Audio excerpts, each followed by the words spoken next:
देशनोक में भगवान शिव की असीम कृपा से प्रजा राजा और राजा के दयालु स्वभाव से बहुत खुश थी।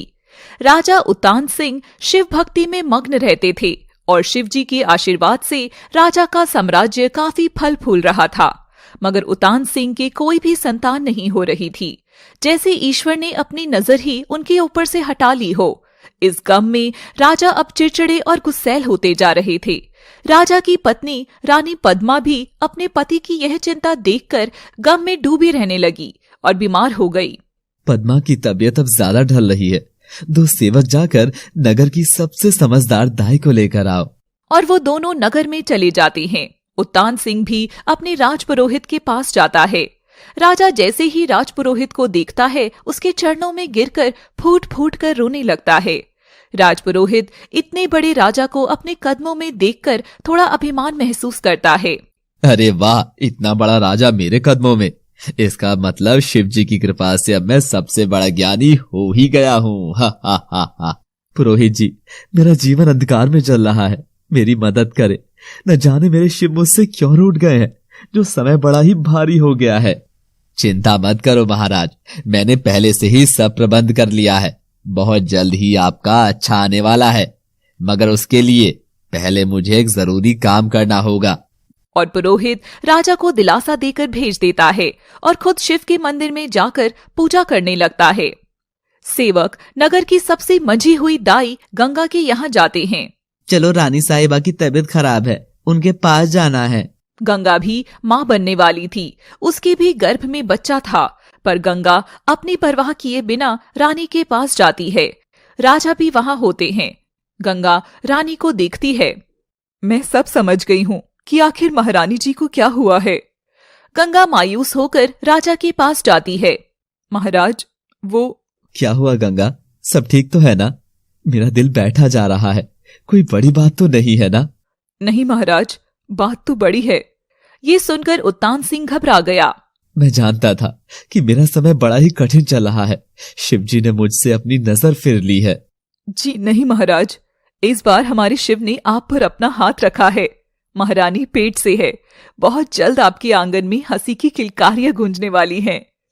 ये सुनते ही राजा खुशी से झूम उठता है। पद्मा भी होश में आ गई थी, वह भी ये बात सुनकर बहुत खुश होती है। बहन, तुमने मुझे जीने की नई वजह बताई है, मांगो, तुम्हें क्या चाहिए? गंगा रानी की बात सुनकर मुस्कुराते हुए अपने पेट पर हाथ फेरती है। रानी साहिबा, एक गरीब औरत के लिए उसकी संतान ही उसकी सबसे बड़ी दौलत है। मुझे कुछ नहीं चाहिए। शिव जी की कृपा से आप दोनों जैसे महाराज और महारानी ने मुझ गरीब की आपने चिंता की, वही बहुत है। अच्छा, अब मैं चलती हूँ। सेवक गंगा को वहां से ले जाता है। राजा रानी दोनों बहुत खुश थे। तभी राजपुरोहित आता है और उसे पता चलता है। वाह, ये तो एकदम सही मौका है अपना परचम लहराने का। आओ राजपुरोहित जी। देखा महाराज, मैंने कहा था ना, बहुत जल्द शिव की कृपा आप पर होने वाली है। अब कुछ महीनों में इस महल में एक वीर योद्धा जन्म लेगा और बनेगा आपका वारिस। राजा ये सुनकर बहुत खुश होता है। पुरोहित जी, आज तक आपके पूर्वजों ने राजघराने का भविष्य संवारा है, अब आपके हाथ में हमारा भविष्य है। राजा पुरोहित के आगे झुकता है। पुरोहित इस वजह से पहले से अधिक घमंड महसूस करने लगता है। चिंता ना करें महाराजा, मेरा और शिव जी का ऐसा याराना है कि मैं जो मांगू और वो ना दे तो मैं कैसा भक्त। अब मुझे महापूजा करने जाना होगा और आप नगर में ऐलान करा दीजिए कि जब तक मेरी पूजा चलेगी कोई भी उस बड़े मंदिर में ना आए। राजा पुरोहित की बात मान लेते हैं और पुरोहित शिव जी के बड़े मंदिर में पूजा करने चला जाता है। दिन बीतते जाते हैं, महीने बीतते जाते हैं। राजा अपने पुत्र के पैदा होने की आस में दिन रात रानी का ध्यान रखने लगा। एक दिन पद्मा राजा से कहती है, महाराज, आप सिर्फ अपने बेटे के ख्यालों में खोए रहते हैं, मगर यदि बेटा नहीं बेटी हुई तो? ये सुनकर राजा क्रोध में आ गया। नहीं, ऐसा नहीं हो सकता।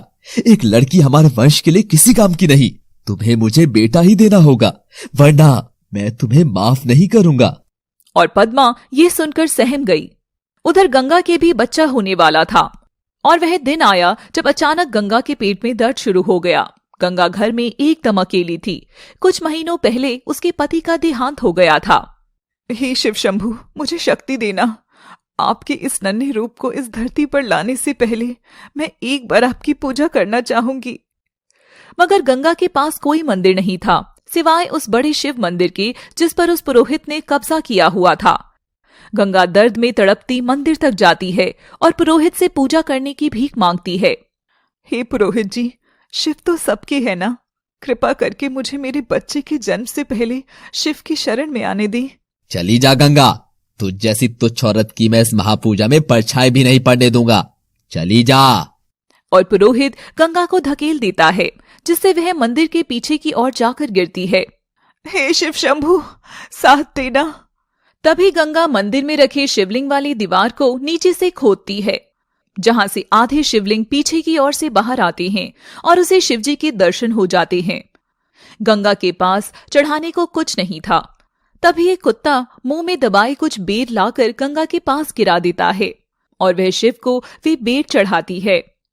शिवजी, मैं जानती हूं आपके लिए भक्त की कोई जाति या कोई रूप नहीं, तो कुत्ते के झूठे बेर भी आप स्वीकार करेंगे। गंगा पास में लगे बेलपत्र के पेड़ पर पत्थर मारकर वहां पत्ते गिरा देती है। तभी वहां एक गाय आकर अपने दूध से भरे धनों को उस जगह पर खाली करने लगती है, जिससे शिवलिंग की दूध से सिंचाई भी होती है। हे प्रभु, ये कैसा चमत्कार है, आपने तो खुद ही अपने भक्तों को यहाँ इकट्ठा कर लिया। और गंगा के पेट में अधिक दर्द होने लगता है क्योंकि वो दीवार के पीछे थी, इसलिए वह किसी को भी दिखाई नहीं दी। शिव शंभु, मुझे शक्ति देना। और कुछ देर में गंगा के पास बच्चे के रोने की चीख गूंजने लगती है, मगर गंगा दर्द की वजह से बेहोश हो गई थी। गाय और कुत्ता वहीं खड़े होकर गंगा के बच्चे का रोना देखकर खुद भी रोने लगे। देवलोक में बैठे शिवजी गंगा की इस भक्ति से बहुत प्रसन्न थे। उन्होंने अपना हाथ फैलाकर गंगा को स्वस्थ कर दिया और गंगा कुछ ही देर में होश आ जाता है। वह देखती है कि गंगा का बेटा तो गाय के थनों से मजे से दूध पी रहा था और हंस रहा था। तभी शिव रेंगता हुआ वहां से मंदिर की दीवार के सहारे जाकर अपने छोटे हाथों में मिट्टी की मुट्ठी भरकर खाने लगता है। पद्मा ये देखकर चौंक जाती है और वहां जाकर देखती है तो जमीन में धसे हुए एक शिवलिंग बाहर आते हैं। गंगा ये देखकर चौंक गई। मेरा मुन्ना, मेरा बच्चा, तू तो सबसे अलग बच्चा है। मेरे बच्चे जो तो शिवजी के चरणों में पैदा हुआ है। तभी वहां से कुछ सन्यासियों की मंडली गुजर रही थी, जिनकी नजर गंगा पर पड़ती है। वे सारी कहानी समझ जाते हैं और उसकी मदद करने वहां जाते हैं। बहन, ये केवल संतान ही नहीं बल्कि ये तो साक्षात शिव का प्रसाद है, इसीलिए इस बच्चे का नाम शिवा ही होगा। ओम नमः शिवाय। शिवजी ने मेरे मुन्ने के हाथों से धरती को चीर कर दर्शन लिए हैं। और वे सन्यासी लोग वो गंगा को उसके घर तक छोड़ाते हैं और गंगा के घर में ही उस शिवलिंग की स्थापना कर एक छोटा सा मंदिर बना देते हैं। अब पूरे नगर में गंगा और उसके चमत्कारी बच्चे की खबर फैल चुकी थी। उधर रानी पद्मा के भी पेट में दर्द शुरू होने लगता है, मगर नगर की बड़ी बड़ी दासियां और हकीम रानी की मदद नहीं कर पा रहे थे। महाराज, अगर जल्दी रानी के बच्चा बाहर नहीं आया तो गर्भ में जहर फैलने का डर है, इससे बच्चा और माँ दोनों मर सकती हैं। नहीं, हे शिव शंभु, मेरी मदद कर। रानी की हालत की बात नगर में फैल गई थी और वह गंगा के कानों तक भी जाती है, मगर शिवा भी बहुत छोटा था। गंगा तभी पड़ोसन कोयली को शिवा का ध्यान रखने के लिए अपने घर में बैठा कर जाती है। महारानी को मेरी जरूरत है, जब तक मैं ना आऊं कोयली तू मेरे शिवा का ध्यान रखना। अरे तू आराम से जा, शिवा कोई अकेला तेरा थोड़ी है, वो मेरा भी लल्ला है, मैं हूं यहाँ, तू जा। और गंगा फटाफट राजमहल पहुंचती है। महाराज, मैं रानी की मदद कर सकती हूँ। और गंगा और बाकी दासियां गंगा की मदद करने कमरे में जाती है और कुछ देर में कमरे के अंदर बच्चे के रोने की आवाज आती है। उसे सुनकर राजा और पुरोहित दोनों खुश होते हैं। देखना महाराज, बेटा ही है। मैंने राजवंश के लिए इतने महीनों तपस्या जो की है। और गंगा कमरा खोलती है। गंगा के हाथ में पद्मा की संतान थी। गंगा, इस वीरान राजमहल में आज तेरी वजह से ये हंसी की किलकारियां गूंज रही हैं। मांगो, क्या मांगना है? नहीं महाराज, बस माँ और संतान दोनों हमेशा ठीक रही, बस शिवजी से यही मांगती हूँ। और गंगा राजा की गोद में उसे थमा देती है।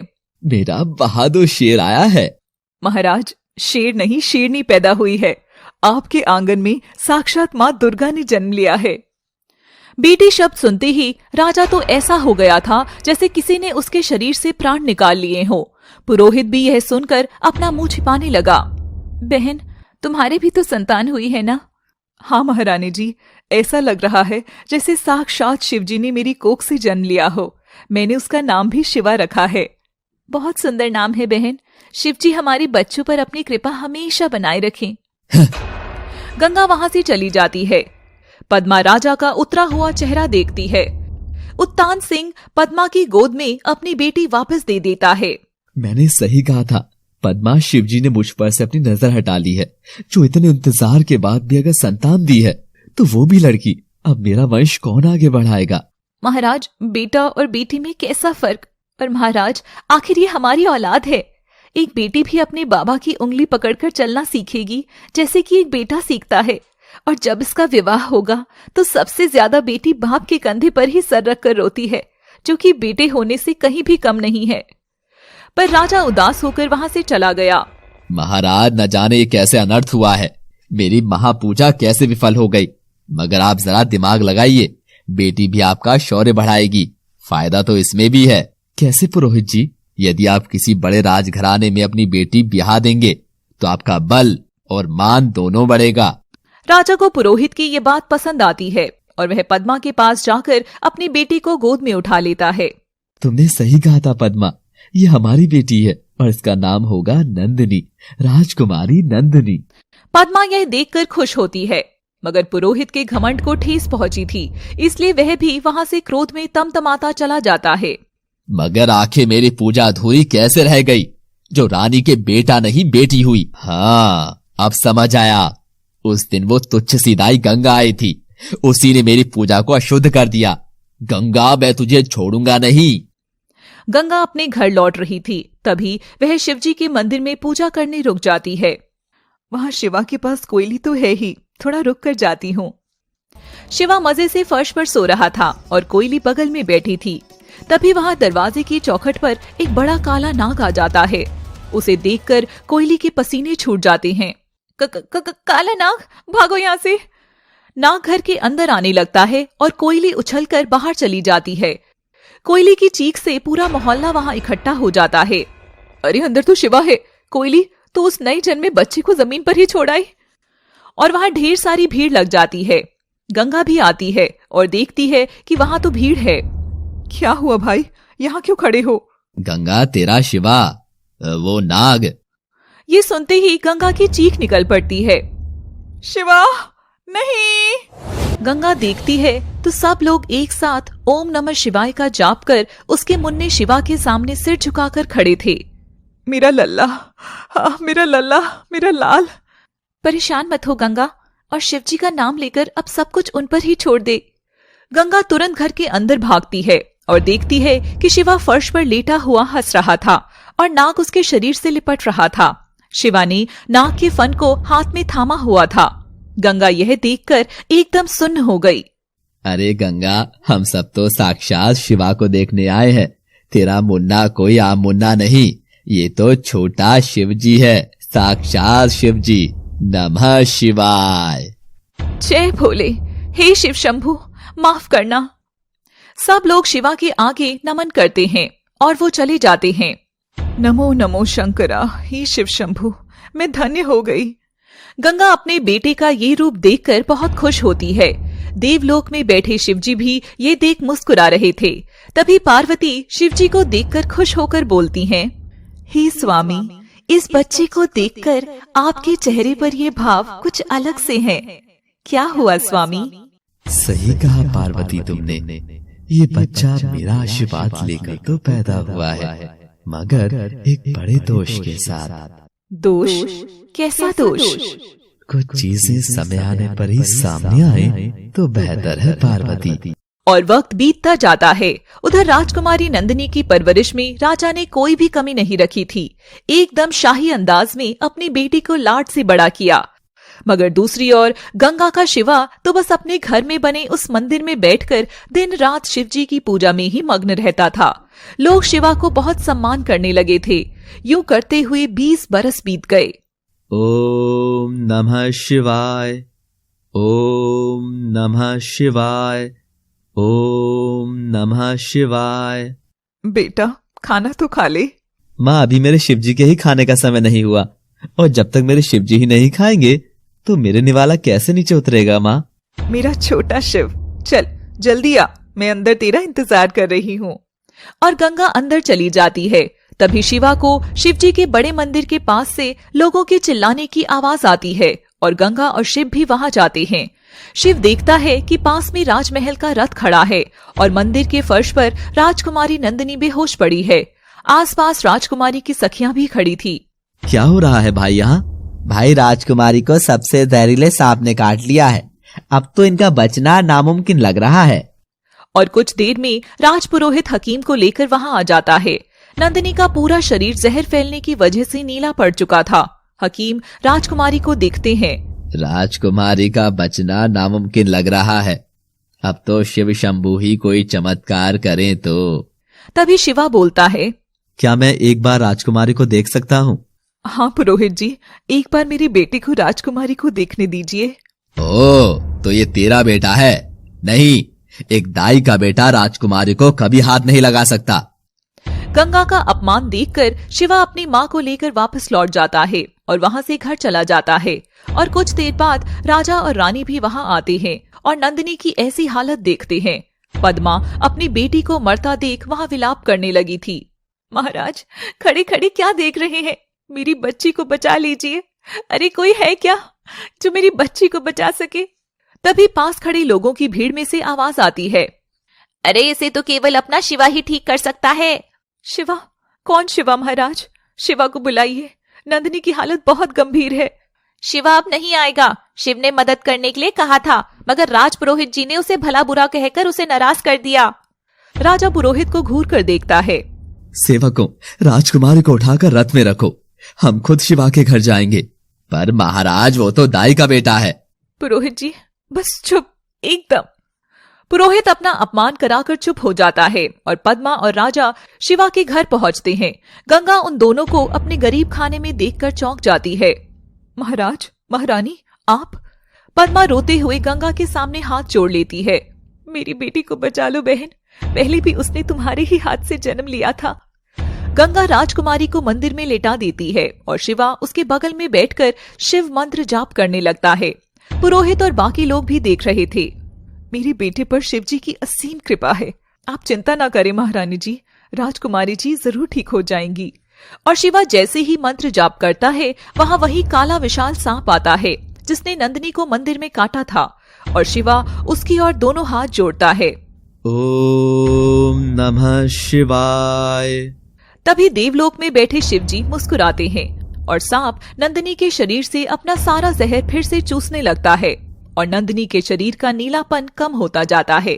सांप उसे एकदम ठीक कर देता है और चला जाता है। शिव शंभू, तेरी महिमा निराली है। शिवजी नंदिनी पर अपनी शक्तियां गिराते हैं और वह ठीक हो जाती है। यह देख सब लोग खुश होते हैं। माँ भी बेहोश है, मगर कुछ देर में होश में आ जाएगी। पद्मा गंगा के सामने हाथ जोड़ती है। मांगो बहन, जो चाहे मांगो। एक बार तुमने नंदिनी को पहला जन्म दिया था और आज तुम्हारे बेटे ने इसे दूसरा जन्म दिया है। नहीं महारानी, शिवा बस शिवजी का भक्त है और शिवजी भक्त किसी पर कोई एहसान नहीं करती। आप राजकुमारी का ध्यान रखना। पुरोहित खड़ा खड़ा गंगा और शिव को घूर रहा था। राजा और पद्मा नंदिनी को लेकर जाने लगते हैं। तभी राजा की गोद में लेटी नंदिनी धुंधली आंखों से शिवा का चेहरा देखती है और धीमी आवाज में कहती है, शिवा। अब दिन बीतने लगे थे, मगर गंगा के मन में दबी एक चिंता उसे सताने लगी थी। बेटा शिव, अगर मैं कहूँ कि मेरी एक अधूरी इच्छा तुझे पूरी करनी है तो क्या तू मेरी बात मानेगा? हाँ माँ, बोलना। बोलूंगी, समय आने पर जरूर बोलूंगी। उधर नंदिनी उसी दिन के बारे में सोच रही थी। नंदिनी अक्सर अपनी सखियों से पूछती, क्यों रे पुष्पा, तूने देखा था क्या उस शिवा को जिसने वो सब चमत्कार किया? नहीं, हमें तो उस राजपुरोहित ने अंदर जाने ही नहीं दिया। क्यों, तूने भी नहीं देखा क्या? नहीं सखी, मैं तो बेहोश थी, बस धुंधला सा एक चेहरा याद है। अच्छा, वैसे वो रहता कहाँ है? नहीं जानती, पुरोहित ने हमें रथ में भी बैठने से मना कर दिया था। ये पुरोहित भी ना सौतन की तरह मेरे जीवन के पीछे पड़ा है। राजपुरोहित राजा उत्तान सिंह के पास जाता है। महाराज, राजकुमारी किस बरस की होने को है और उनकी कुंडली के दोष के अनुसार अगर उनकी शादी कुछ दिनों में नहीं की तो उनके संपूर्ण जीवन में फिर उनकी शादी का योग बिल्कुल भी नहीं है। ये आप क्या कह रहे हैं राजपुरोहित जी? मगर इतनी जल्दी शादी कैसे संभव है? महाराज, सबसे बड़ी और ताकतवर रियासत मावड़ा रियासत के राजा ने हमारी राजकुमारी को उनके बेटे कुंवर भान सिंह के लिए चुना है। यह सुनकर राजा बहुत खुश होते हैं। ठीक है, हमें रिश्ता पसंद है, मगर ये बात आप किसी से ना कहना। और राजा और पुरोहित नंदिनी और पद्मा को बिना बताए डूंगरगढ़ के राजा के पास जाते हैं। वहां उनका बेटा भान सिंह भी था, मगर भान सिंह को देख राजा को झटका लगता है। भान सिंह एक बददिमाग और पागल लड़का था। भान सिंह कद काठी से तो विकसित था, मगर उसकी बुद्धि से 5 साल के बच्चे जैसा था। उसने उत्तान सिंह को धक्का मारा और तालियां बजाकर जोर जोर से हंसने लगा। गिरा दिया, गिरा दिया। तभी राजा पुरोहित को बगल में लेकर गया।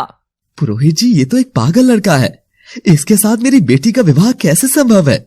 महाराज, पागल नहीं है, बस थोड़ा सा नासमझ है। समय के साथ बुद्धि आ जाएगी। मैं इसके लिए आज से यज्ञ करूंगा और फिर आप ये देखिए, इनके साथ रिश्ता जोड़ने पर आपके पास कितनी ताकत आ जाएगी। और राजकुमारी को तो बस महारानी की तरह राज करना है, लड़के से क्या मतलब। आप अपना बल और शौर्य देखिए महाराज। और बेटियां तो वैसे भी पराया धन होती है, मगर ये बेटी तो पराई होकर भी आपको कितना धन और ताकत देगी। राजपुरोहित की बातों में आकर राजा लालच में मांडवा के राजा के साथ अपनी बेटी और पागल भान सिंह का रिश्ता तय कर देता है और महल लौट आता है और पद्मा को पूरी बात बताता है। पद्मा, कल नंदिनी की शादी है और शादी यहाँ नहीं बल्कि नगर के बाहर वाले मंदिर में होगी, और ये मेरा फैसला है, अंतिम फैसला। क्या एक पागल के साथ मेरी बेटी की शादी? और महाराज, आपको क्या लगता है नंदिनी इसके लिए हाँ कर देगी? नहीं स्वामी, वह आपका ही खून है, एकदम जिद्दी। नंदिनी इसके लिए कभी नहीं मानेगी। पद्मा, उसे कुछ भी बताने की जरूरत नहीं है, बस तुम उसे तैयार कर उस बड़े मंदिर तक ले आना। महाराज, मैं आपकी बात कभी नहीं टालूंगी, पर इतना जरूर कहूंगी कि आप अपनी बेटी को अंधे कुएं में धकेल रही हैं, और वह कुआं आपने और राजपुरोहित जी दोनों ने मिलकर खुद ही खोदा है, खुद ही खोदा है। हे शिव जी, मेरी बच्ची की रक्षा करें। पद्मा अपने पति के आगे मजबूर होकर कुछ ना बोल सकी। बेचारी नंदिनी उधर बेखबर होकर शिव के धुंधले ख्यालों में खोई हुई थी। अगले दिन बहाने से पद्मा अपनी बेटी को दुल्हन की तरह तैयार करती है। माँ, पर ये सब किस लिए है? मन तो कर रहा है तुझे यहाँ से दूर भेज दूं बेटी, मगर मेरे हाथ बंधे हैं। बेटा, तेरी कुंडली में दोष है, इसलिए बड़े मंदिर में एक पूजा है और फिर शिवलिंग के साथ एक महायज्ञ। और नंदिनी तैयार हो जाती है। पद्मा उसे लेकर मंदिर के लिए निकलती है। उधर राजा और पुरोहित विवाह कैसे कराएंगे इस चिंता में थे। महाराज, ये काम आप मुझ पर छोड़ दीजिए। तभी पुरोहित अपने 2 चेलों को आदेश देता है। सुनो, पूर्व दिशा में जो भी नौजवान लड़का दिखाई दे उसे उठा कर ले आओ। हम नंदिनी के सामने अभी भान सिंह को नहीं लाएंगे। घमंडी पुरोहित ने मांडवा के राजा से पूरी योजना पहले ही तय कर ली थी और राजा फिर से पुरोहित की बातों में आ जाता है। सैनिक दक्षिण दिशा की ओर चली जाते हैं। शिवा बेटा, जा सूरज को पानी चढ़ा दे। ठीक है माँ, लगता है कि आज तो सूरज देव भी बड़ी मुश्किल दर्शन देने वाले हैं। एक हमारे शिव जी हैं जो धरती माँ के अंदर से भी प्रकट हो जाते हैं, और एक सूर्य देव है जो बादलों में छिपकर बैठ जाते हैं, और एक मेरी माँ है जो ना मुझे प्यार करती है और ना ही आपको, बस काम ही करती रहती है पूरे दिन। हे ईश्वर, तेरी भी माया निराली है। ओम नमः शिवाय। नौटंकी कहीं का। अब जा और सुन, ज्यादा दूर मत जाना और जल्दी आना, तेरे लिए खीर बनाई है, वो भी अपनी वाली गाय राम प्यारी के दूध की। ठीक है माँ, मैं बस अभी आया, फिर आकर मेरे शिव जी को भी खीर खिलाऊंगा। और शिवा चलकर थोड़ा दूर चला जाता है। तभी सूरज बादलों से बाहर आते हैं और शिवा जल चढ़ाने लगता है। शिवा जल चढ़ा रहा था कि राजा के सैनिक आकर शिवा के ऊपर चादर गिराकर उसे पकड़ लेते हैं। नहीं, छोड़ो मुझे। ये कैसी कहानी है? ये शिव की कैसी लीला है? जब शिव और नंदिनी का मिलन कराना ही था तो ये कैसा छल रचा जा रहा है? ऐसे ही सवाल आप सबके मन में जरूर आए होंगे। शिव की महिमा को जानने के लिए देखते रहिए आगे के भाग केवल एनम स्टोरीज पर। कौन है आप सब? अरे मुझे क्यों पकड़ रहे हैं? इसका मुंह बंद करके ले चलो। पुरोहित जी ने जैसा लड़का बतलाया था ये वैसा ही है। राजकुमारी को यहाँ लाएं। नंदिनी बेखबर सी हवन कुंड के पास बैठ जाती है। छोड़ो मुझे, क्या कर रहे हो? तभी कुछ सैनिक शिवा की गर्दन पर भाला रख देते हैं। अगर हमारी बात न मानी तो हम तेरी माँ को खत्म कर देंगे। और शिवा चुप हो जाता है। अब दूल्हे को लेकर आए। ये सुनते ही नंदिनी चौंक जाती है। माँ, दूल्हे को क्यों? आखिर आप लोग कर क्या रही हैं? माँ, कुछ बोलो ना। बेचारी पद्मा कुछ भी नहीं बोल सकती थी। हर कोई पुरोहित की चाल से बेखबर था। राजा तो पहले से ही पुरोहित के विश्वास में अंधा था। बाबा, मगर क्यों? मेरी बच्ची, मैं जो भी कर रहा हूँ तेरे भले के लिए कर रहा हूँ। तभी नंदिनी क्रोध में उठकर वहां से भागने लगती है और जैसे ही मंदिर के पीछे खड़े शिवा को दूल्हा बना देखती है, उसे अपने ख्यालों वाला धुंधला चेहरा याद आता है। हाँ, यही है वो शिवा, मेरा शिवा। इसका मतलब मेरा विवाह शिवा के साथ किया जा रहा है। ये जान नंदिनी बहुत खुश होती है। आखिर बाबा ने मेरे मन की बात आखिर जानी कैसे? और वो खुशी से वापस जाकर पूजा में बैठ जाती है और शिवा को भी चेहरे पर सेहरा बांधकर राजकुमारी के बगल में बिठाया जाता है। महाराज, मैं ये नहीं देख सकती हूँ। और पद्मा दुख में टूटकर वहां से हट जाती है, पर नंदिनी तो मन ही मन बहुत खुश थी। हे शिव जी, ये क्या अनर्थ हो रहा है? ये तो राजकुमारी नंदिनी है। क्या इन्हें पता भी है कि इनका विवाह किसके साथ किया जा रहा है? मेरे हाथ से कैसा अनर्थ करा रहे हैं आप प्रभु। हे शिव शंभु, हम दोनों की जोड़ी ऐसे ही बनाए रखना। शिव नंदिनी की मांग भरता है और उसके गले में पवित्र धागा बांधता है। नंदिनी टेढ़ी नजरों से सहरे में शिवा का चेहरा देखकर इतरा रही थी। देवलोक में बैठे शिव पार्वती ये देख बहुत खुश हो रहे थे। ऊपर से बाकी देवगण भी खुशी से फूलों की वर्षा कर रहे थे। स्वामी, लगता है अब सारी बाधाएं खत्म हो जाएंगी। आखिर इस जोड़ी का आज मिलन हो ही गया। नहीं पार्वती, असली परीक्षा की घड़ी तो अभी शुरू हुई है। शिवा और नंदिनी का जीवन इसके आगे बहुत कठिन होने वाला है। और शिव और पार्वती दोनों शिवा और नंदिनी की जोड़ी को आशीर्वाद देते हैं। ओम नमः शिवाय। कितना तेज है मेरे शिवा के चेहरे पर, जैसे साक्षात मेरे शिव जी ही हो। शादी संपन्न हुई। पद्मा और राजा दोनों खड़े थे। नंदिनी और शिव उनसे आशीर्वाद लेते हैं। नंदिनी का चेहरा बहुत खुश था, मगर पद्मा तो सच जानती थी। जुग जुग जियो बच्चों, सदा सुहागन रहे मेरी बच्ची। पद्मा की आंखों में दबे हुए आंसू थे, मगर नंदिनी यह सुनकर शिवा की ओर देखती है और खुश होती है। शिवा, तुम नहीं जानती, मगर सच यही है कि मन ही मन में तुम्हें अपनी आत्मा सौंप चुकी थी। और राजा रानी मिलकर नंदिनी को डोली में बिठाकर विदा कर देते हैं। अब बारी शिवा की थी।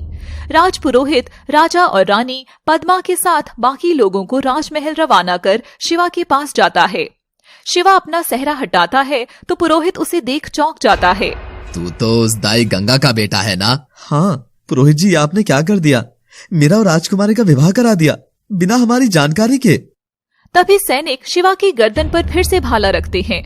यहाँ कुछ भी नहीं हुआ, सुना ना तूने? यहाँ कुछ भी नहीं हुआ, और अगर तूने मुंह खोला तो तेरी माँ का मैं ऐसा हाल करूंगा कि वो दोबारा अपने मुंह से तेरा नाम तक नहीं ले पाएगी। माँ के बारे में सुनते ही शिवा डर जाता है और चुपचाप वहां से चला जाता है। उधर गंगा शिवा के इंतजार में घर के दरवाजे पर ही बैठकर राह तक रही थी। जैसे ही शिवा घर आया, गंगा उसे लिपट गई। तू कहाँ चला गया था मेरे शिवा? तुझे पता है ना, तुझे मैं अपनी नजरों से दूर नहीं कर सकती। शिवा एकदम सुन्न था और बिना कुछ बोले बस आंगन में बने शिव मंदिर में जाकर शिव जी की आराधना करने लगता है। शिव जी पूरा घटनाक्रम देखकर मंद मंद मुस्कुरा रहे थे। हे शंभु, माना कि आप सब जानते हैं, परंतु ये भोले भंडारी बनकर ना बैठिए। मुझे भी तो बताइए, आखिर शिवा और नंदिनी की कहानी है क्या? पार्वती, तुम बड़ी नादान और चंचल हो। सब्र करो, सब्र करने से सब जान जाओगी। नंदिनी और शिवा एक दूसरे की मंजिल है। मगर उस रास्ते के बीच बहुत सी मुश्किलें आनी बाकी है। पुरोहित गंगा के घर के सामने खड़ा था और बीते सालों में गंगा की बातें याद कर खुद को अपमानित महसूस कर रहा था। मुझे राजशाही पुरोहित को ये तुच्छ सी दाई और इसका बेटा हमेशा नीचा ही दिखाते आए हैं, मगर अब नहीं। और अगर किसी को भी पता चला कि राजकुमारी की शादी शिवा से हुई है तो सारी चाल खराब हो जाएगी। और घमंडी पुरोहित ने सैनिकों से शिवा के घर में आग के गोले फिकवाने का आदेश दिया। गंगा घर के अंदर ही थी, मगर शिव आंगन में बैठकर शिव आराधना कर रहा था। जैसे ही आग के गोले अंदर फेंके गए, वो कुछ ही पलों में उड़कर बाहर खड़े सैनिकों और पुरोहित की ओर वापस आ गए। मगर जैसे गोले अंदर जा रहे थे वैसे ही बाहर आ रहे थे।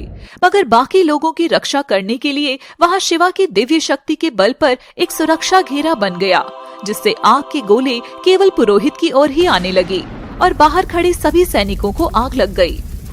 साथ ही पुरोहित भी धोती में आग लग गई। वह जलती धोती लेकर दूर भाग गया और पानी की बावड़ी में कूदकर अपनी जान बचाई। यहाँ जैसी करनी वैसी भरने की कहावत का फल पुरोहित ने चख ही लिया। मगर दुष्ट इंसान को तब तक चैन नहीं मिलता जब तक कि ईश्वर स्वयं उससे चमत्कार न दिखा दे। इसी तरह कहानी में पुरोहित का पाप का घड़ा अभी भरना बाकी था। लगता है ये लड़का जरूर मायावी है, मुझे बड़ी चाल चलनी होगी। ओम नमः शिवाय। शिव मुस्कुराता हुआ अपनी आंखें खोलता है और गंगा के पास जाकर उसकी गोद में लेट जाता है। बेटा, तेरा 21वां जन्मदिन आने वाला है। ना जाने क्यों आज मेरा मन बहुत घबरा रहा है। लगता है अब समय आ गया है कि मैं तुझे वह राज की बात बताऊं। माँ बताना, क्या बात है? शिवा, मैंने मन्नत मांगी हुई है कि तेरे 21वें जन्मदिन से पहले मैं 12 शिव ज्योतिर्लिंग के जाकर दर्शन कर तेरी लंबी उम्र की मनोकामना मांगूंगी, और यदि मैं ऐसा ना करूं तो मेरे प्राण चले जाएं। ये सुनते ही शिवा का मन विचलित हो जाता है। माँ ऐसी बात मत करो, मैं आज ही यात्रा पर निकल जाऊंगा। अपनी लंबी उम्र का तो नहीं पता, मगर तेरी लंबी उम्र के लिए मैं हर एक शिव ज्योतिर्लिंग के दर्शन करूंगा। और गंगा शिवा का सामान बांधकर उसे विदा करती है। मुझे कुछ समय के लिए नंदिनी की बात मन में ही दबानी होगी, अन्यथा समय पर यह यात्रा पूरी नहीं होगी। और शिवा उसी रात को कलश पात्र लटकाए हुए यात्रा पर निकल जाता है। उधर नंदिनी के मन में शिवा से आमने सामने मिलने के लड्डू फूट रहे थे। नंदिनी अपने ससुराल यानी मांडवा रियासत जाने से पहले बीच में कहीं रुकी थी। तभी वह अपने कक्ष में शिवा के आने का इंतजार करने लगी। कैसा होगा शिवा?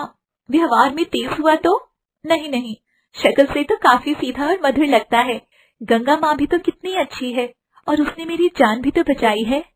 तभी नंदिनी के कक्ष का दरवाजा खुलता है और दूल्हा अंदर आता है, जिसे देखकर नंदिनी की सांसें अटक जाती हैं। तुम कौन हो? सामने शिवा नहीं, पागल भान सिंह खड़ा था। तभी मांडवा का राजा वहाँ आता है। आप कौन है और ये कौन है? शिवा कहाँ है? हम तुम्हारे ससुर हैं और ये तुम्हारे पति हैं, राजकुमार भान सिंह। नहीं, मैं इसे नहीं जानती हूँ। मेरी शादी शिवा से हुई है, इस पागल से नहीं। ये सुनते ही उस धूर्त राजा ने नंदिनी के जोरदार चाटा मार दिया और उसे भान सिंह के साथ कमरे में बंद कर बाहर चला गया। खोलो मुझे मेरे शिवा के पास जाना है, खोल दो। भान सिंह पागलों की तरह नंदिनी को देखकर हंस रहा था। दुल्हन, सुंदर दुल्हन। और जैसे ही वह उसकी ओर आने लगा, नंदिनी उसे धक्का दे दिया और उसका सर दीवार से जाकर लगा और वह बेहोश हो गया। शिवा, कहाँ हो तुम? हे शिव शंभु, ये कैसी लीला है आपकी प्रभु? ब्याह किसी से और भाग्य में ये पागल लिख दिया। ये कैसा छल है प्रभु? नहीं, मुझे अपने सवालों के जवाब ढूंढने होंगे। अगली सुबह सेवक को भेज राजा अपने बेटे और नंदिनी को बाहर बुलवाता है। तभी सेवक कक्ष में आकर भान सिंह को बेहोश देखता है और दौड़ता हुआ राजा के पास जाता है। महाराज, अनर्थ हो गया। बहुरानी अपने कक्ष में नहीं है, लगता है वो भाग गई। भान सिंह यह सुनकर हंसता है। बाबा, बहुरानी तो भाग गई। चुप कर पागल लड़के, नहीं, ये नहीं हो सकता। इतने प्रयत्नों के बाद मैं अपने बेटे का विवाह इतनी सुंदर लड़की से करा पाया। अगर नंदिनी यहाँ वापस नहीं आई तो मैं उस राजपुरोहित को नहीं छोड़ूंगा। नंदिनी के सवालों ने उसे रात भर सोने नहीं दिया। तभी वह कमरे के नीचे थोड़ा सा रास्ता देखती है और फल काटने वाले चाकू से जमीन खोदकर बड़ा गड्ढा बना देती है और उसमें से निकलकर रात में ही भाग जाती है। नंदिनी दौड़ते हुए देशनोक की ओर जा रही थी। ओम नमः शिवाय, ओम नमः शिवाय, ओम नमः शिवाय। उधर शिवा की भी शिव ज्योतिर्लिंगों की यात्रा शुरू हो चुकी थी। ओम नमः शिवाय, ओम नमः शिवाय। हमारी नई कहानी शिव की भक्ति से पूर्ण है। आप भी शिव की भक्ति में डूबने के लिए देखिए पूरी कहानी शिव महिमा। शिवा पूरी रात पैदल चलने के बाद पहले शिव ज्योतिर्लिंग के दर्शन करने पहुंच गया।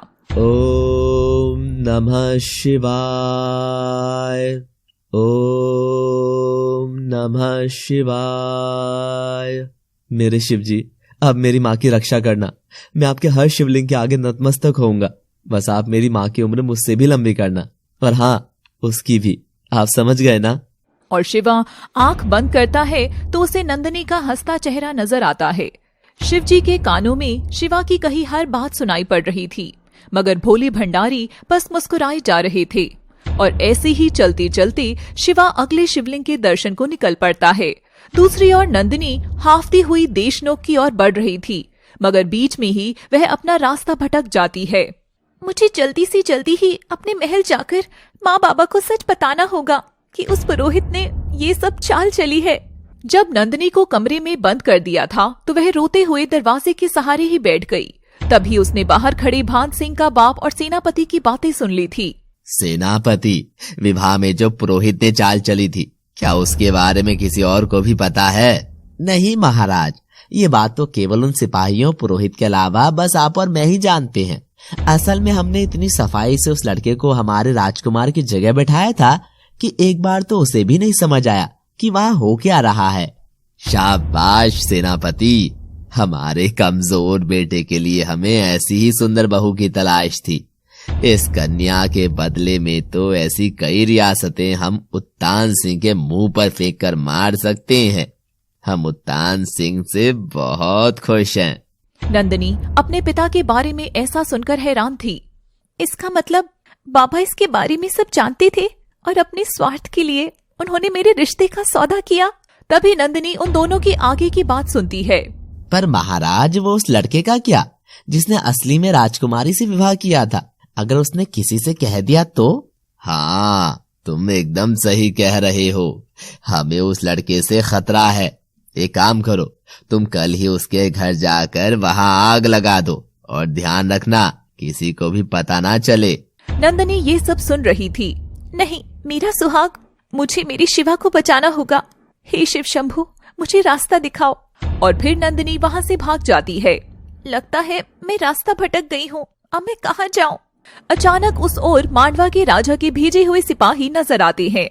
वह जंगल में छिप जाती है। अरे ढूंढो उसे, कहाँ गई होगी? जरूर इधर किधर ही होगी। अगर खाली हाथ लौटे तो महाराज हमारी जान ले लेंगे। और सिपाही इधर उधर फैलकर नंदिनी की खोज में लग जाते हैं। नंदिनी डरी सहमी सी पेड़ के पीछे छिपी रही। हे मेरे प्रभु, हे मेरे शिव जी, अपने भक्त की रक्षा करना प्रभु। शिव जी देवलोक में बैठे ध्यान मग्न थे। तभी पार्वती को बार बार नंदिनी की पुकार सुनाई देती है। स्वामी, उस बच्ची को आपकी मदद की आवश्यकता है और आप आंखें भी नहीं खोल रहे हैं। शिव जी ये सुनकर मुस्कुराते हुए आंखें खोलते हैं। पार्वती, शिव तो हर जगह है ना, तो मदद भी हर जगह ही है। और शिव जी अपने हाथ से रोशनी निकालकर जंगल में फेंकते हैं, जिससे वहाँ एक सन्यासियों की टोली आ जाती है। भोले की लीला तो भोले ही जाने। ओम नमः शिवाय। सन्यासी की नजर तभी डरी हुई नंदिनी की ओर पड़ती है और वो सब नजर बचाकर नंदिनी के पीछे से जाते हैं और उनमें से एक औरत नंदिनी के ओर हाथ बढ़ाती है। तभी वह सहमी सी जरा सी आवाज निकालती है। डरो नहीं बेटी, तुम यहाँ इस फल की डोकरी में छिप जाओ, हम तुम्हारी मदद करेंगे। नंदिनी ऐसा ही करती है और नंदिनी की आवाज से सिपाही सारे इकट्ठे होकर सन्यासियों की टोली की ओर जाते हैं। रुको, हमें तुम सबकी तलाशी लेनी है। और वो लोग उन सबके चेहरे देख लेते हैं। इनमें से तो कोई भी नंदिनी नहीं है। लगता है राजकुमारी नंदिनी यहाँ से भाग गई है। सब लोग वहाँ से चले जाते हैं। उनके जाते ही नंदिनी भी फल की टोकरी से बाहर आ जाती है। आपका बहुत बहुत शुक्रिया। बेटी, क्या बात है, तुम परेशान लग रही हो। मुझे जल्दी से देशनोक पहुँचना होगा। वरना वो मेरे पति को मार डालेंगे। मुझे मेरे सुहाग को बचाना ही होगा, बचाना ही होगा। बिटिया तुम चिंता मत करो, हम सब भी उधर ही जा रहे हैं। एक बहुत महान देवी हैं, उनके दर्शन करने जाना है। और वो सब लोग नंदिनी को अपने साथ ले जाते हैं और सब शिव का जाप करते हुए आगे बढ़ते जाते हैं। जय शिव, जय शिव, जय जय शिव, जय जय शिव।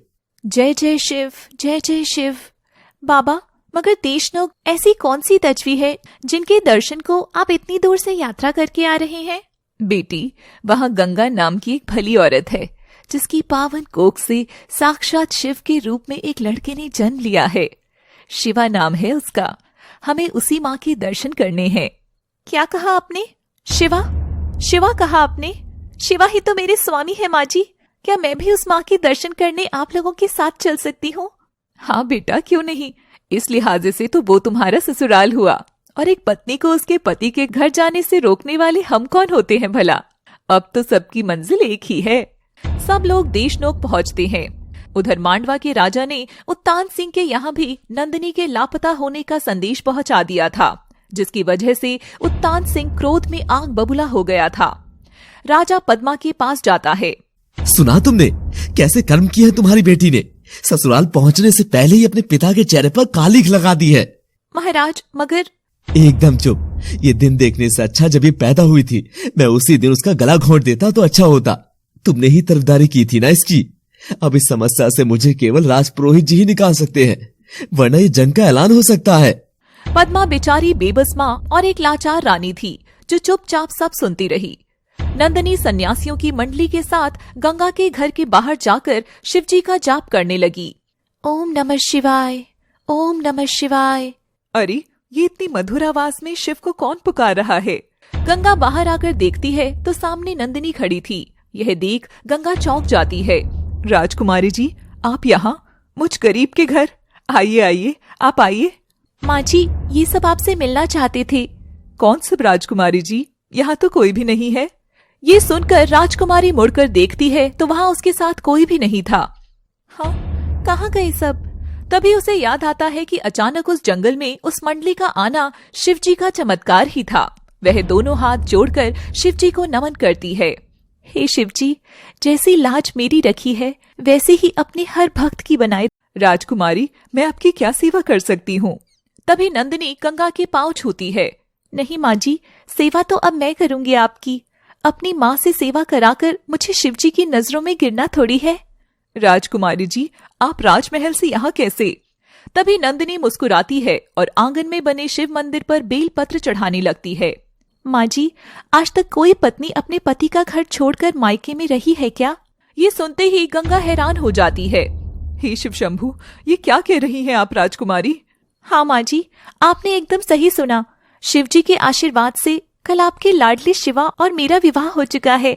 नंदिनी गंगा को सारी कहानी बताती है और ये सुनकर गंगा रोने लगती है। नहीं, जो नहीं होना चाहिए था वही हो गया। क्या हुआ माँ जी? आपके मन में कौन सी बात का दुख छिपा हुआ है? मुझे बताइए माँ जी, मुझे बताइए। बेटी, आज तक ये राज मैंने शिवा से भी छिपाया हुआ है। शिवा दिव्य शक्तियों के साथ तो पैदा हुआ है, मगर शिवा के जीवन में एक बहुत बड़ा दोष है। कैसा दोष माँ जी? जिस दिन इसका जन्म हुआ था उस दिन बहुत सिद्ध महात्मा की मंडली वहां से गुजर रही थी। उसमें से एक बड़े सन्यासी ने मेरे शिवा की किस्मत की रेखा पड़ी थी। गंगा, तुम्हारा बच्चा अपनी भक्ति के लिए तो जाना जाएगा, मगर इसकी आयु बहुत कम है। नहीं बाबा, ऐसा मत कहिए। यही सच है गंगा, शिवा के जीवन पर बड़ा दोष है। इसके 21वें जन्मदिन से पहले ये किसी के साथ पावन बंधन में बंधेगा और जैसे ही ऐसा होगा इसका मृत्यु काल निकट आ जाएगा। यदि ऐसा है तो मैं मेरी शिवा की कभी भी शादी नहीं कराऊंगी। नियति को आखिर कौन ही टाल पाया है गंगा। ओम नमः शिवाय। पर बाबा, इसका कोई तो उपाय होगा। मैं हर कठिन परीक्षा करूंगी अपने बच्चे के लिए। उपाय है, मगर ये स्वयं शिवा को ही करना होगा। शिवा को अपने जन्मदिन से पहले 12 शिव ज्योतिर्लिंगों की यात्रा पूरी कर शिव जी का आशीर्वाद लेना होगा।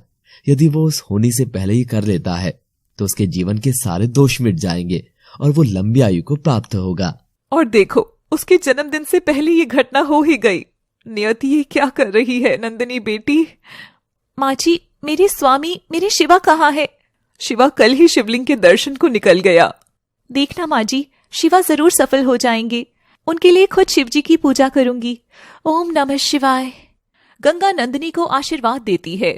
हे शिव शंभु, ये कैसा पाप होने से बच गया। इतनी नाजुक सी राजकुमारी को कांटी भरी बस्ती में फेंका जा रहा था। उधर मांडवा के राजा और घमंडी पुरोहित अपनी काली चाल चलने को थे। मांडवा के राजा को पता चला कि शिवा यात्रा पर गया है और वह अपने आदमी उस पर हमला करने भिजवा देता है, मगर राज पुरोहित इस सब से बेखबर था कि शिवा घर पर नहीं है और वह अपने लोगों को लेकर फिर से शिवा के घर पर हमला करने जाता है। सुनो, मैं दरवाजे पर जाकर गंगा का ध्यान भटकाऊंगा और तब तक तुम दूसरी ओर से कूदकर पूरे घर में अंदर बाहर हर जगह आग लगा देना। और सब ऐसा ही करते हैं। पुरोहित दरवाजा खटखटाता है। माँ जी, आप आराम करिए, मैं देखती हूँ बाहर कौन है। नंदिनी दरवाजा खोलती है और देखती है कि सामने पुरोहित खड़ा है। वह समझती है कि उसके पिता ने पुरोहित को उसे लेने भेजा है। पुरोहित नंदिनी को गंगा के घर में देखकर चौंक गया था। राजकुमारी जी, आप यहाँ? नंदिनी तुरंत दरवाजा बंद कर लेती है। अगर ये घर जला तो राजकुमारी भी जल जाएगी। पुरोहित अपने लोगों को रोकता, मगर उससे पहले ही वे आग लगा देते हैं और भाग जाते हैं और गंगा आग लगने के कारण चिल्लाने लगती है। ऊपर बैठी पार्वती जी और शिव जी अपने भक्तों का ये विलाप देखती हैं। तभी वहाँ नंदी आते हैं।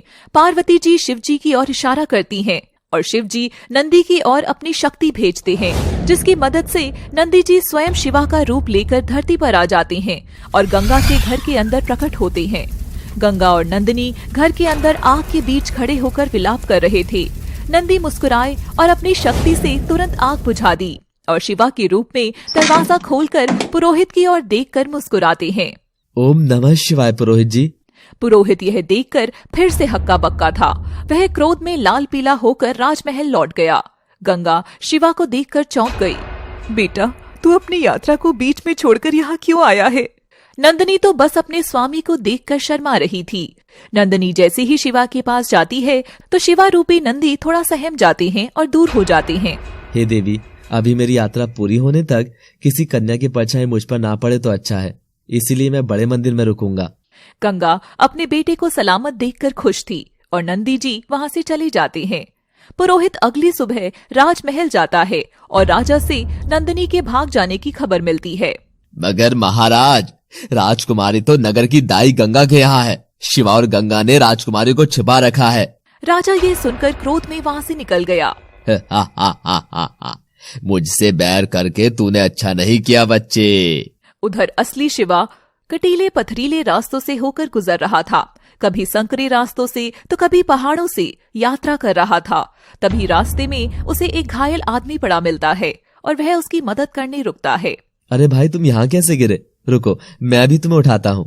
गंगा के घर के दरवाजे पर खटखट होती है और नंदिनी जैसे ही दरवाजा खोलती है, सामने उसके पिता खड़े होते हैं। वो नंदिनी को देखते ही उसको बालों से पकड़कर खींचते हुए वहाँ से ले जाने लगते हैं। बाबा, मेरी बात तो सुनिए।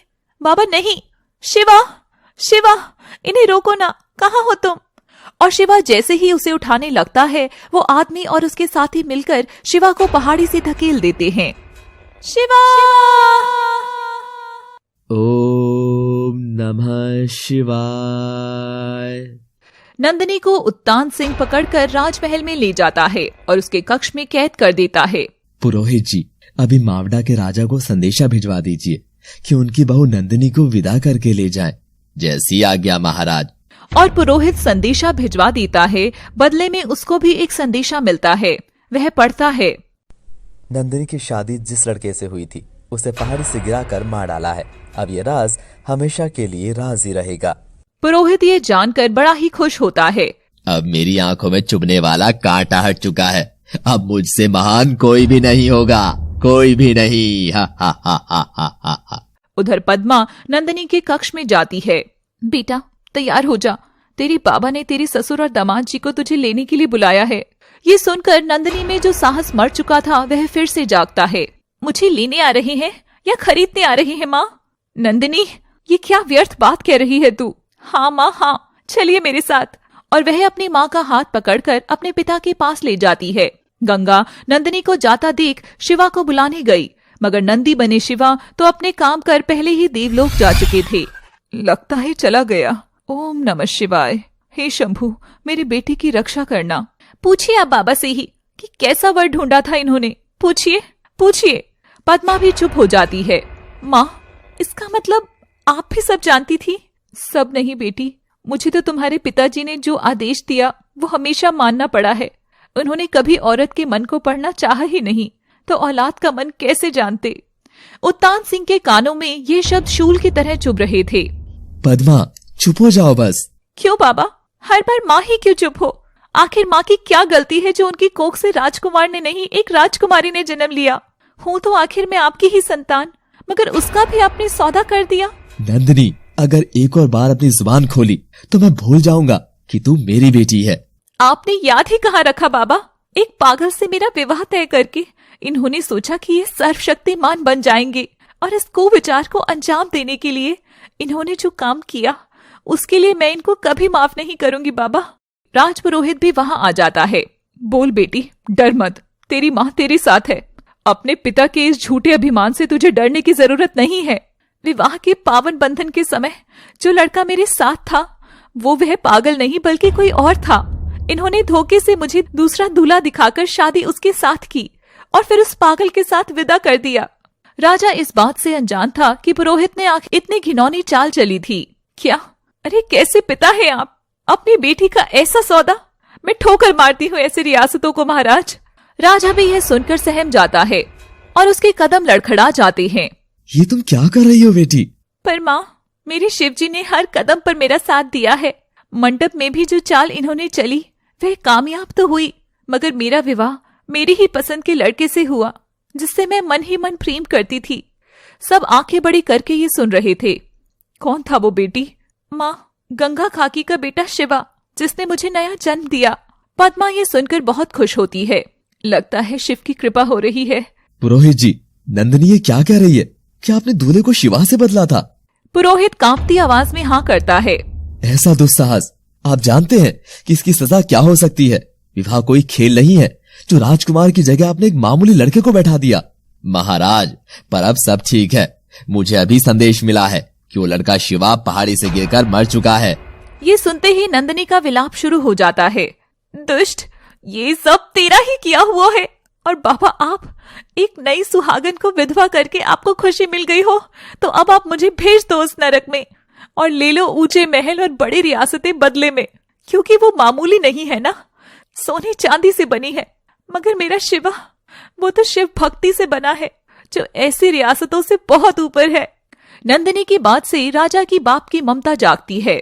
नहीं माँ, मैं नहीं मान सकती कि मेरा शिवा मर चुका है। नहीं, मुझे उसे ढूंढना ही होगा। रुको नंदिनी। और वह रुक जाती है। तुम ऐसे नहीं जा सकती। पद्मा, हमारी बेटी की आरती करके से भेजो। और जा बेटा, शिव भोले तुझे शक्ति दे।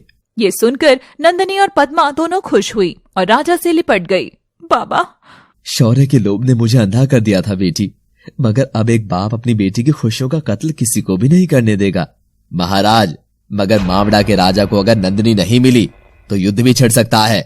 छिड़ने दो पुरोहित जी, अब मुझे फर्क नहीं पड़ता। नंदिनी पर ऐसे सैकड़ों महल कुर्बान, हमें अब कोई भी परवाह नहीं है। और नंदिनी वहां से चली जाती है। पुरोहित जी, आपसे तो हम इन सबके बाद निपटेंगे। शिवा जैसे ही पहाड़ी से गिरा था, ऊपर बैठे शिवजी ने अपनी शक्तियों से नीचे फूलों की चादर बिछा दी, जिसकी वजह से शिवा को कुछ भी नहीं हुआ। तभी वहां से वही सन्यासियों और उनकी मंडली गुजर रही थी जिन्होंने बचपन में शिवा का नाम रखा था। वह उसे उठाते हैं और अपने साथ ले जाते हैं। शिवा को होश आता है। ओम नमः शिवाय। हे मान्यवर, आप सब कौन है जिसने मुझ दीन की जान बचाई? संत शिवा को सारी बात बताता है। इतनी ऊंचाई से गिरकर भी तुम बच गए। लगता है तुम शिवजी के पसंदीदा भक्त हो। बच्चे, नाम क्या है तुम्हारा और कहाँ से आए हो? बाबा, मेरा नाम शिवा है और मैं देशनोक से आया हूँ। संत ये सुनकर समझ जाते हैं कि शिवा वही दिव्य बच्चा है। शिवा, तुम गंगा के ही बेटे हो ना? क्या तुम शिव ज्योतिर्लिंगों की यात्रा पर निकले हो? हाँ बाबा, निकला तो था, मगर अब लगता है कि मुझे लौट जाना चाहिए। माँ को देखे इतने दिन बीत गए हैं, मुझसे अब और नहीं रहा जा रहा। शिवा, शायद गंगा ने तुम्हें पूरा सच नहीं बताया है। सच ये है कि अगर अपने जन्म दिवस से पहले तुमने 12 शिवलिंगों के दर्शन नहीं किए तो तुम प्राण त्याग दोगे। और गंगा का इस दुनिया में तुम्हारे सिवा कौन है?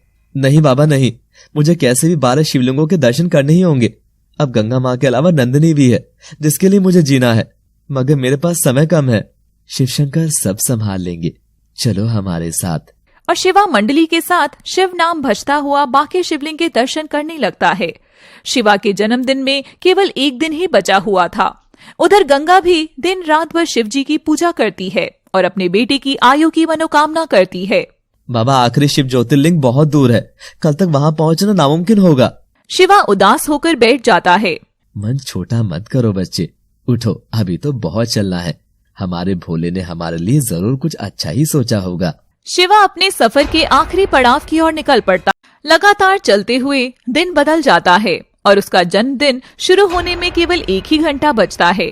शिवा दौड़ता हुआ उस शिव मंदिर में पहुंचने की खूब कोशिश करने पर भी रात के 12 बजने से पहले उस मंदिर तक नहीं पहुंच पाता। वह पूरे 1 घंटा देरी से पहुंचता है और मंदिर की सीढ़ी पर लेटकर फूट फूट कर रोता है। मैं समय पर मेरे शिव का दर्शन नहीं कर पाया माँ, सब खत्म हो गया, सब कुछ खत्म हो गया। तभी शिवा रोती हुई आंखों से देखता है कि उसके सामने एक लड़की आकर खड़ी होती है। उठिए स्वामी। शिवा चौंक कर देखता है कि सामने नंदिनी खड़ी थी। नंदिनी, तुम यहाँ पर? हाँ, मैं यहाँ एक पत्नी होने का फर्ज पूरा करने आई थी। नंदिनी राजमहल से आकर तुरंत गंगा के पास जाती है। बेटी, लगता है वह तो अपनी यात्रा पूरी करने लौट गया है। इसका मतलब है कि मेरे शिवा को कुछ भी नहीं हुआ। माँ जी, आखिरी शिव ज्योतिर्लिंग यहाँ से किस ओर है? और गंगा उसे दिशा दिखाती है तो नंदिनी उस दिशा में निकल पड़ती है और समय रहते मंदिर पहुँच जाती है। पंडित जी, मुझे अपने पति के नाम से पूजा करनी है, क्या मैं कर सकती हूँ? हाँ बेटी, क्यों नहीं। विवाह के बाद पति पत्नी के जीवन में बराबर हिस्सेदारी रखती है, उसके सुख में भी और दुख में भी। ये सुन नंदिनी खुश होती है और शिवा के बदले खुद पूजा शुरू करती है। स्वामी, इस आखिरी पूजा से आपकी यात्रा पूर्ण हुई और अब आप भी मुझे अपनी पत्नी के रूप में स्वीकार सकते हैं, जैसे मैंने आपको उस दिन अपना पति स्वीकार लिया था जिस दिन सांप के जहर से आपने मेरी जान बचाई थी। शिवा यह जान खुशी से रो पड़ता है और नंदिनी को गले लगा लेता है। अति उत्तम, जैसे तुम हो शिवा वैसे ही तुम्हें कुशल पत्नी मिली है। सदा सुहागन रहो बेटी। ओम नमः शिवाय। जय भोले। देवलोक से शिवजी शिवा को अपना आशीर्वाद देते हैं और शिवा का जीवन दोष मुक्त हो जाता है। उधर राजा ने मांडवा के राजा से समझौता कर अपनी एक रियासत उनके नाम कर दी और उनसे छुटकारा पा लिया। पद्मा अपने पति का ये ममतामयी रूप देखकर बहुत खुश होती है। शिवा नंदिनी के साथ गंगा के पास जाता है और सारी कहानी सुनाता है। माँ, अब सब ठीक होगा ना? गंगा कुछ कहती कि तभी दरवाजे पर राजा के सिपाही आते हैं। आप सबको महाराज ने राजमहल बुलाया है। सब सहमे से राजमहल पहुंचते हैं। राजा नंदिनी को गले से लगाता है और शिवा को भी अपना लेता है। पद्मा भी गंगा से गले लगती है। बहन देखो, नियति, कौन जानता था कि जिस बच्चे को तुमने अपने हाथों से जन्म दिया वही तुम्हारे घर की बहू बन गई। सब मेरे शिव शंभू की कृपा है। अब बारी राज पुरोहित जी की। राजा का दरबार लगता है और सब वहाँ आते हैं। पुरोहित को भी बुलाया जाता है। पुरोहित जी, बताइए आपकी गुस्ताखी के लिए आपको क्या दंड दिया जाए? महाराज, गुस्ताखी? कौन सी गुस्ताखी? मैंने आज तक जो भी किया है इस राजघराने की भलाई के लिए किया है। भलाई? आज तक कौन सी भलाई की है आपने? आप जो भी कहते आए हैं वो सिर्फ हमें भ्रमित करने के लिए होता था। महाराज, आप एक सबसे बड़े शिव भक्त का अपमान कर रहे हैं। अगर मुझे क्रोध आया तो मैं पूरे राजघराने को श्राप दे सकता हूँ। तभी बीच में शिवा बोल पड़ता है। माफ कीजिए महाराज, मगर मैं पुरोहित जी से कुछ कहना चाहता हूँ। पुरोहित जी, आप शिव के भक्त भले ही होंगे, मगर क्या शिव ने आपको अपना भक्त स्वीकार किया है? मूर्ख लड़के, तू ये क्या बोल रहा है? वही जो आप सुन रहे हैं पुरोहित जी। शिव के भक्त होने का इतना घमंड क्यों है आपको? भक्ति तो आपको कोमल और मधुर बनाती है, अभिमानी नहीं। यदि ऐसा है तो तू तेरी भक्ति साबित करके दिखा। आप दोनों ही अपनी अपनी भक्ति दिखाइए। महाराज, मुझे भक्ति साबित करने में कोई रुचि नहीं है, क्योंकि शिव मेरे लिए कोई चुनौती नहीं है, मगर यदि आप यही चाहते हैं तो मैं तैयार हूँ। बाबा, आपकी आज्ञा हो तो चुनौती क्या मैं चुन सकती हूँ? और नंदिनी दोनों के लिए चुनौती का चुनाव करती है। आप दोनों को जलते अंगारों पर चलना होगा और फिर आप दोनों में से जो भी शिव को प्यारा है, शिव उनकी रक्षा अवश्य करेंगे। नंदिनी बेटा, ये क्या कर रही है? शिवा जल जाएगा। नहीं रानी साहिबा, मुझे मेरे शिवा पर विश्वास है। और दरबार में अंगारे लाए जाते हैं। पहली बारी शिवा की होती है। शिवा एक बार भी सोचे बिना ही अंगारों पर चलना शुरू करने के लिए पांव आगे निकालता है। वह दोनों हाथ जोड़कर आंखें बंद कर शिव जी की आराधना शुरू करता है। ओम नमः शिवाय, ओम नमः शिवाय। देवलोक में बैठे शिव पार्वती जी ये देखते हैं। स्वामी, क्या आप देख रहे हैं? शिव जी मुस्कुराते हुए शिवा के ऊपर शक्ति डालते हैं और नीचे शिवा जैसे जैसे कदम आगे बढ़ा रहा था वैसे वैसे वे अंगारे फूलों में बदलते जा रहे थे। दरबार में बैठे सब लोग ये देख हाथ जोड़ लेते हैं और शिवा चुनौती में पुरोहित की बारी आने से पहले ही सफल हो जाता है। मगर बारी तो पुरोहित की भी आती है। फिर से जलते अंगारे मंगाए जाते हैं और पुरोहित जलते अंगारे देखकर भय से कांप जाता है। वह जैसे ही पहला पांव रखता है, जलते कोयले से उसका पांव जल जाता है और वो उछलकर दूर जाकर गिरता है। नहीं, मैं इस पर नहीं चल सकता, मुझे बहुत दर्द होगा। क्यों पुरोहित, निकल गया आपका सारा घमंड? शिवा पुरोहित को उठाता है और उसके पांव में मलहम लगाता है। ये देख पुरोहित हैरान था। पुरोहित जी, निसंदेह आप शिव के सच्चे भक्त हैं, मगर भक्ति घमंड की वजह कभी नहीं बन सकती। आप बस शिव को मन से याद कीजिए, अपने ज्ञान से नहीं।